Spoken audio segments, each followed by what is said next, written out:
Anime-style Western indie games have been around for a while, and these days a lot of them are popular, engaging, and as highly polished as those by big companies. With that last point in mind, though, it's a little nostalgic to see something that looks very different. Don't get me wrong, Jennifer Ray's 2018 game Imperishable Memories looks the way it does entirely on purpose. The official art shows the one-person project clearly had the budget to make the environments and characters beautiful, or at least better, but the N64-era 3D CGI suits the art style this small indie creation went with for the actual game, which deliberately looks like the loose-leaf drawings you made in your notebooks when you were in school. Because that's what this game is about. Imperishable Memories is a shoot-'em-up with varying difficulty levels and an optional mode for infinite lives, so fans of old-school punishing shmups can satisfy their masochism, and people who suck at shmups and video games in general, like me, can play for the story. It's a short game you can finish in an hour or so, and then replay to test your skill if you're into that, and while the story dumps you in right at the start, it's not hard to catch on to the fact that it follows a young man who enters Atheros, a world of his own mind, to rescue his crush when she's kidnapped by his edgelord OC from middle school come to life. The game looks like your childhood notebook because it is, and the characters are overwrought and cliché, at least at first, because they're supposed to be. But in fitting with the game's description as narrative angst, it's not quite so straightforward as proving your worth to get the girl, nor is it exactly easy to do as the main character declares at the start of every level and destroy the past.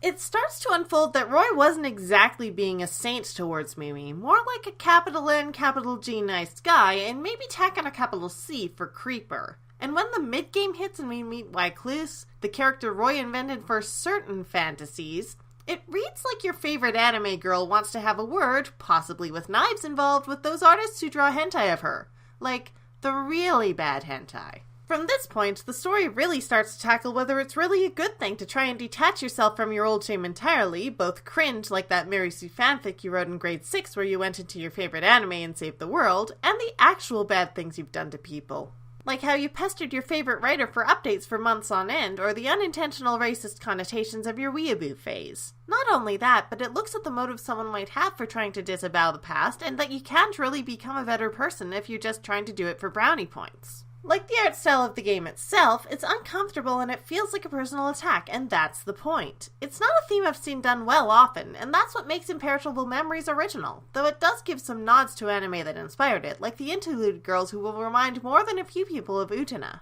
As well as the element of intentional visual glitches made famous by a number of other indie games of the era, like missing no ROM hacks in the previous year's Doki Doki Literature Club. But can you play it? Probably yes. It was built on and for integrated graphics, so even the $400 computer you got because you still had to buy groceries or the old laptop you haven't replaced in way more than the suggested 3 years can easily run this game. Which moves to, is it fun to play beyond the great story? I'd say so. I like the element where you can pick up items and enemies and throw them like ammo, and as I mentioned before, if you play for the story, you can give yourself relaxed difficulty and infinite lives, whereas if you play for the challenge, you can turn the difficulty all the way up.